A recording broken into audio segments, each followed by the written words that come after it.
In great peril, the United Nations leader expresses fear for the state of the world. How the White House is responding. European economy. Why the Prime Minister of Hungary is sounding the alarm over the future. Classroom conflict. One U.S. governor's effort to limit transgender school policies. And papal journey. The Holy Father will travel this weekend to the home city of St. Francis. On EWTN News Nightly for Tuesday, September 20th, 2022.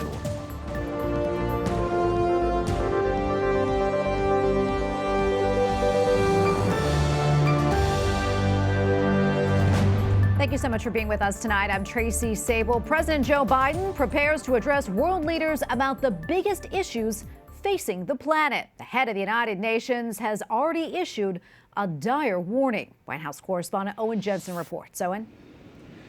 Tracy, President Joe Biden will give his speech at the United Nations General Assembly tomorrow, and one topic certain to be addressed, Russia's invasion of Ukraine.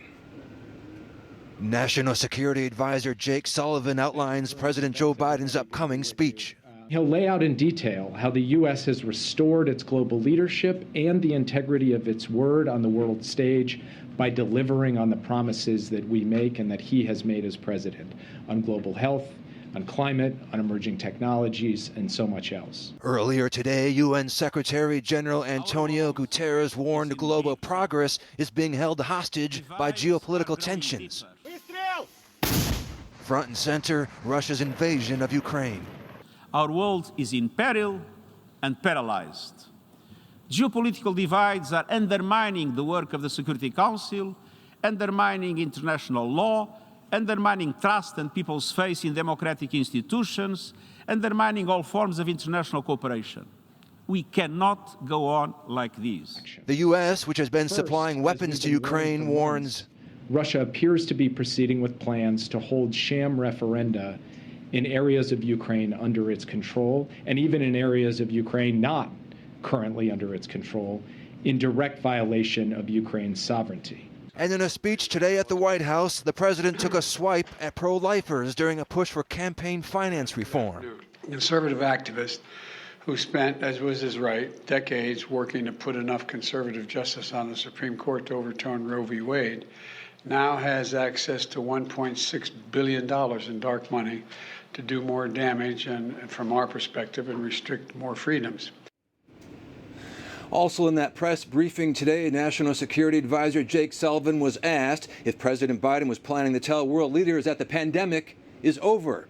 Jake Sullivan said the president will communicate to world leaders that what COVID-19 should teach all of us is that we better be much better prepared for the next one, including all fronts, that is vaccines, testing, and treatments.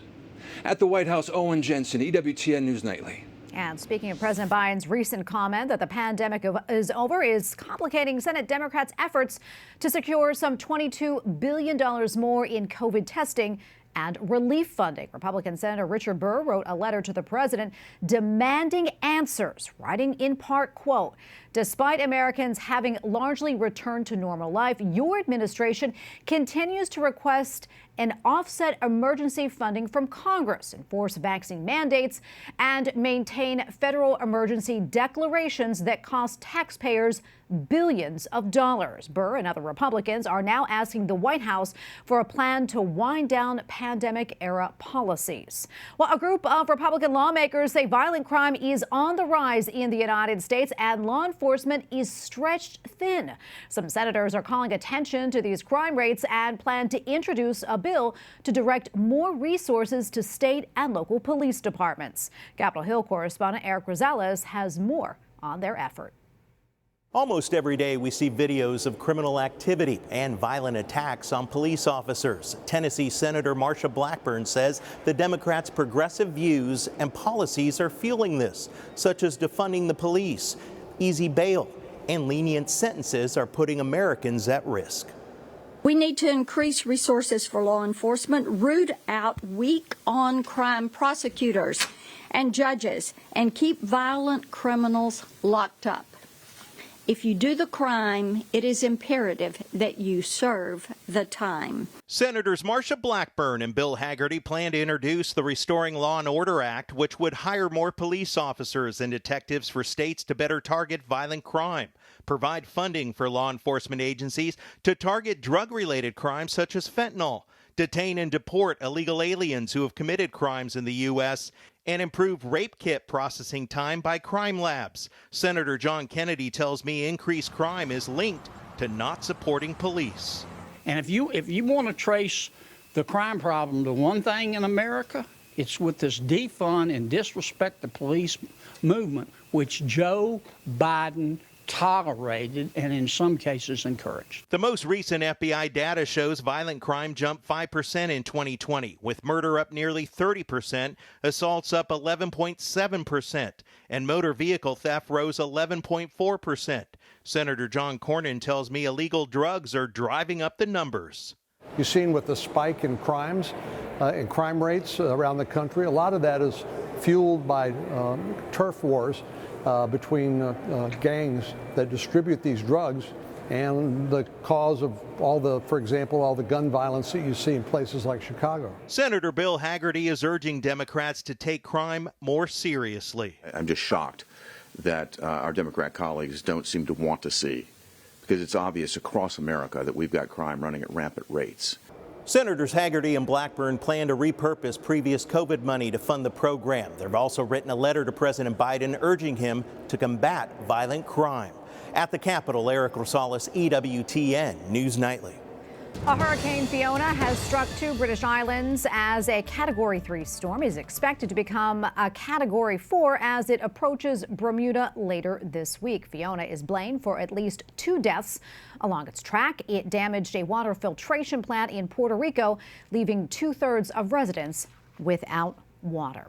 The Prime Minister of Hungary is warning that Europe is facing an economic disaster, and one writer says that it is unclear if anyone is paying attention.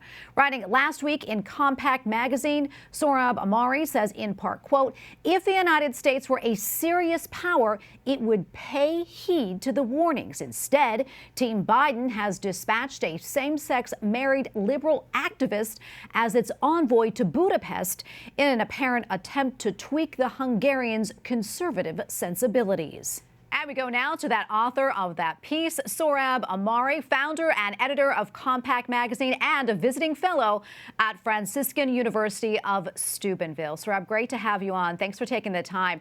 So what exactly is the Hungarian Prime Minister Viktor Orban? What is he warning to Europe about a possible economic disaster? Well, thanks for having me, Tracy. Yeah, I was able to spend actually just last weekend in a small village called Kutya, where the ruling party, Fidesz, holds an annual picnic. It's mostly off the record, but I got an opportunity to sit down with the Prime Minister for a few minutes.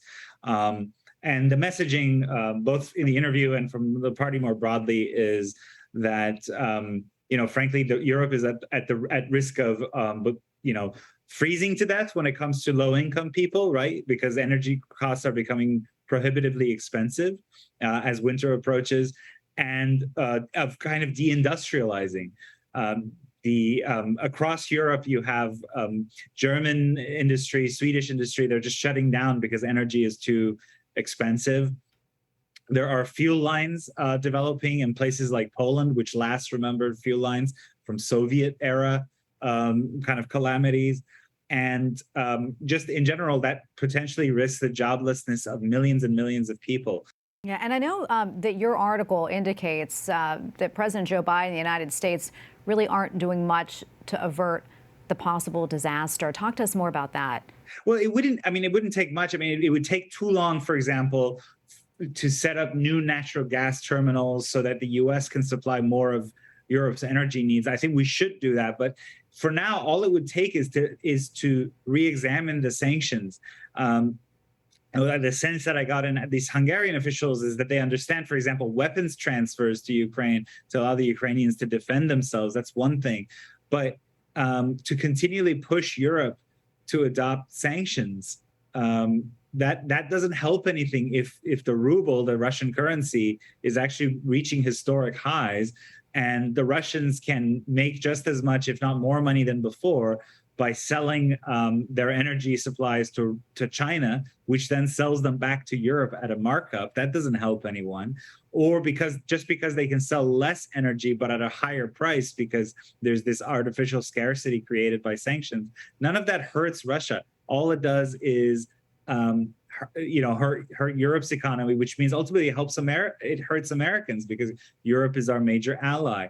So before I let you go, I'm going to switch gears here and talk about something else. I know that you're also following the situation for Christians in Armenia.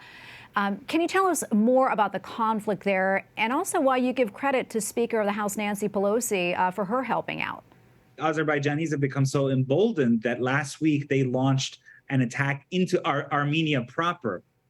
It's one thing for them to have tried to take back this enclave called Nagorno-Karabakh, which is technically part of Azerbaijan's recognized borders.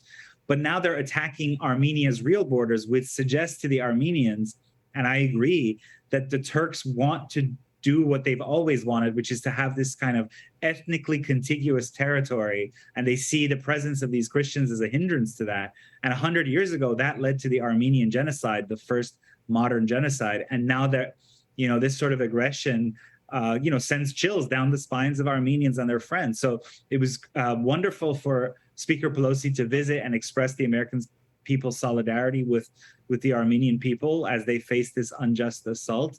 And hopefully that'll spur executive branch action as well. The U.S. has been far too soft on Azerbaijan, which is one of these like president for life countries, very, very corrupt. Even by post-Soviet standards, it's incredibly corrupt.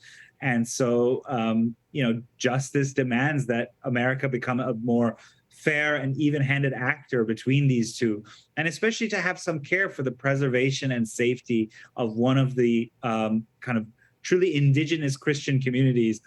Armenia was the first nation ever to embrace Christianity as a nation. Even before the Emperor Constantine converted, the Armenians became a Christian nation, and that has to mean something for Americans. Indeed. Sohrab, thank you so much for taking the time to speak with us and touching on these very important issues. We appreciate it.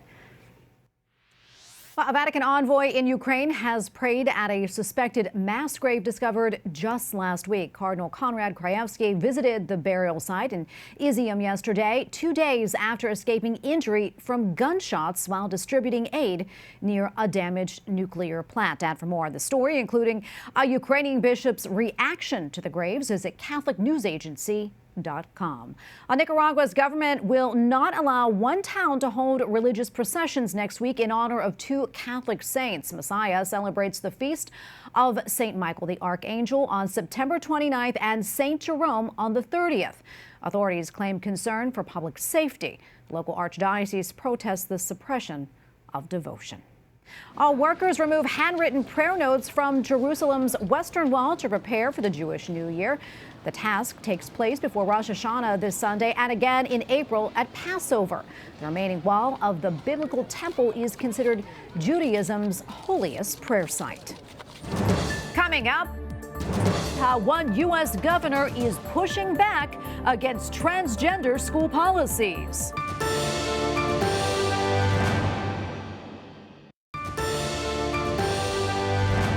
A convicted murderer has received a stay of execution scheduled for Thursday in Alabama. The death row inmate objected to a lethal injection and requested an alternative which the state does not use. Well, Republican Governor Glenn Youngkin's administration recently made several changes to transgender policies for public schools in Virginia. The updates reverse many of those from his Democrat predecessor.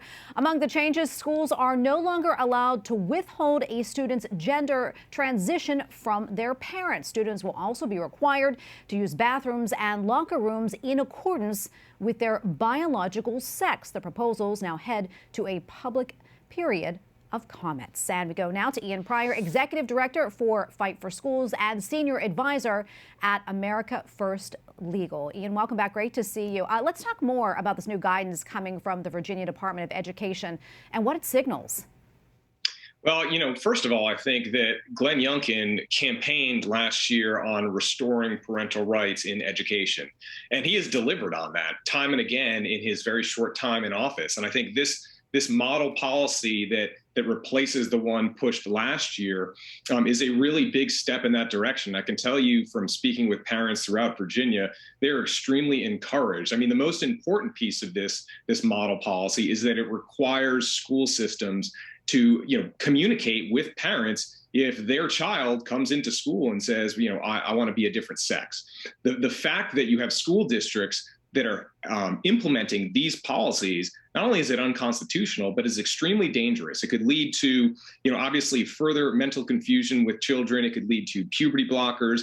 It could lead to the use of cross-sex hormones and eventually irreversible surgery. So for the schools to be implementing these things, I mean, quite frankly, it is so dangerous. And we are absolutely encouraged that Governor Youngkin has made this a priority to make sure that school districts aren't doing this. Yeah, and I want to ask you, I mean, personally, what do you think of these changes? I know that you're in Loudoun County, Virginia, which has been in the spotlight over the past few years and really been the epicenter when it comes to parental rights in schools. I think these changes are absolutely necessary. I mean, just look at the reaction that you're seeing from the left after this model policy was issued. They're talking about now, if parents don't affirm what their child is presenting at school, then somehow this is abuse. And that's why they're not telling parents. That's why they're trying to keep parents out of the loop. That should scare everybody, because what that says is abuse no longer means physical abuse. It no longer means mental abuse. A parent could say, listen, if my child is presenting with gender dysphoria, I want to work through it. I know that between 80 and 95% of children that have gender dysphoria will eventually work their way through it. But if a parent says, I want to be part of working through that to make sure that, we don't do irreversible damage to my child, they're saying that is abuse. And what does that mean? That means that I guess schools could call Child Protective Services now. That's what's so scary, is that these schools are taking away the role of the parent, which is a constitutional right to guide the mental, physical, and emotional well-being of children. So, this policy is going to stop that, and it's important that it gets implemented. Yeah, and what comes next? I mean, we mentioned this period of public comment, but what happens after that? Well, one of the things that the left has done for years, really, while parents weren't paying attention, was litigating these issues. And that's kind of how these bathroom policies, these pronoun policies have worked their way into the school system.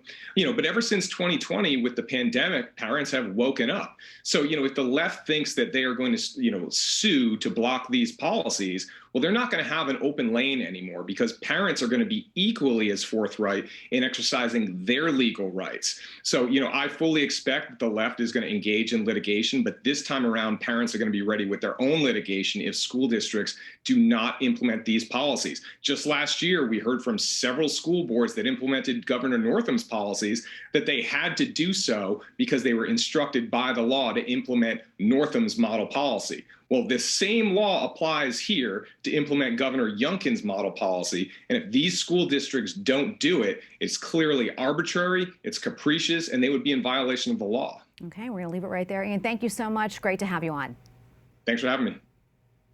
Up next, the Holy See seeks a new hymn to celebrate a Jubilee year.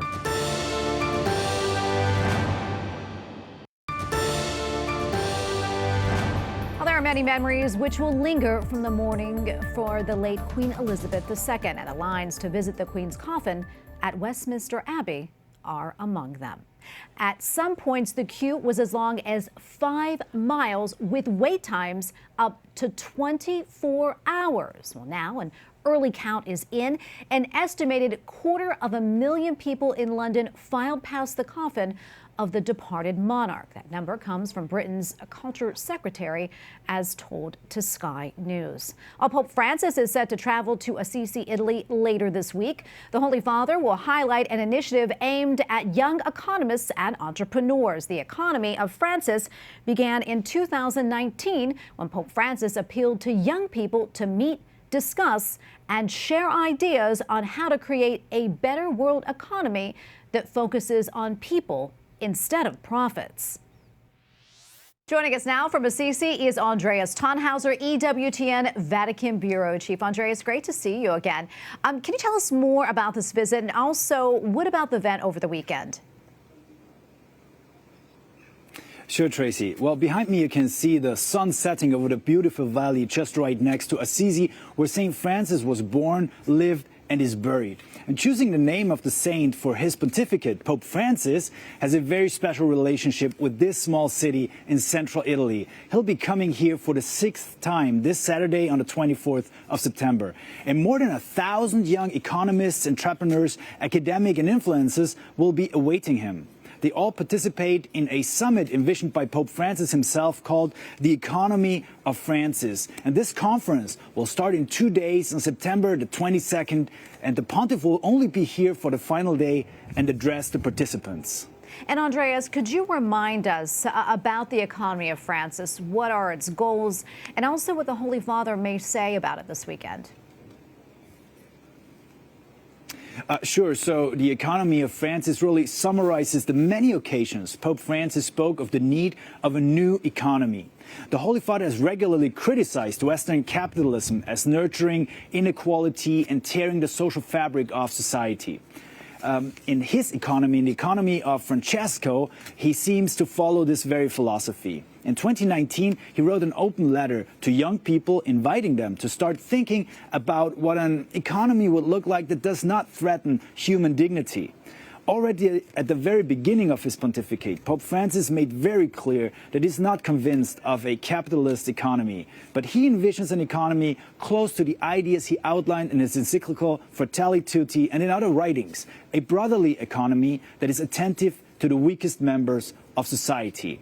And his 2019 appeal that became quite programmatic for this meeting here in Assisi, he wrote, "Meet, discuss, brainstorm, and share ideas for a better world economy that puts the human person at its core."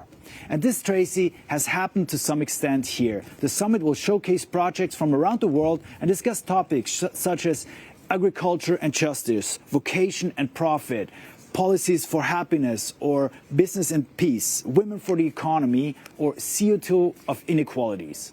What exactly that means and what exactly the summit will lead to and which outcomes we may be expecting, that is yet to be seen.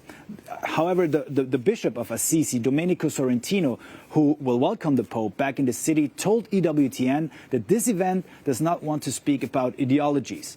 Economy of Francis is not condemning capitalism or endorsing Marxism or socialism. He said it seeks to change the attitude of how we think about society. And he hopes that this process will help foster fraternity and peace amongst the people. He called it to give a soul to the economy. Well, Andreas, quickly before I let you go, do we have any updates about the Holy Father's health? I know he just returned from Kazakhstan and is headed to Assisi and also has 2 other trips planned, including one to Bahrain. Yeah, sure. So Pope Francis seems tired, but is not growing tired, actually, of traveling and reaching out to people. It's quite impressive how the 85-year-old is still active. His participation in the Summit of World Religions in Kazakhstan and now in this conference also on economic matters, it shows a little bit which topics are so dear to him that he seems to ignore any signs of fragility. Andreas, thank you so much for your time today and for that report. I always appreciate it. Andreas Thonhauser, EWTN Vatican Bureau Chief. And finally tonight, the Holy See is inviting those who can write sacred songs to compose music for the official hymn for the Catholic Church's 2025 Jubilee Year. It is entitled Pilgrims of Hope. A Catholic theologian has already written the refrain. It translates as "Living flame of my hope, may this song reach up to thee. Eternal womb of infinite life, on my way I trust in thee." There's plenty of time to create. The Office for Evangelization begins accepting entries early next January. We thank you for watching tonight. For the entire EWTN News Nightly team, I'm Tracy Sable. Good night and God bless.